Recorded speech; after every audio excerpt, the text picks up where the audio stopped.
အားလုံးပဲမင်္ဂလာပါဒီနေ့ကကြားတော့ဒါကတော့ပေါ့နော်ဟိုပါ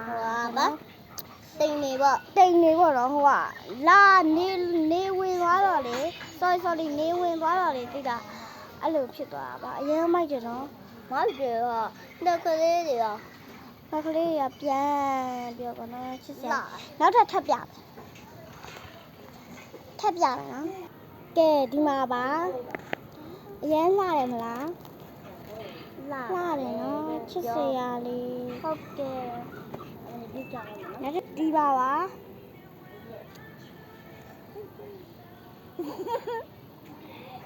တော့ပိုက်တယ်အဲ့ဒါလေးအားတော့ပန်းလေးတွေပါပန်းလေးတွေချစ်စရာလေးဟုတ်ကဲ့မွေးတယ်ပေါ့နော်ခဏလေးပါနော်ပေါ့နော်အရင်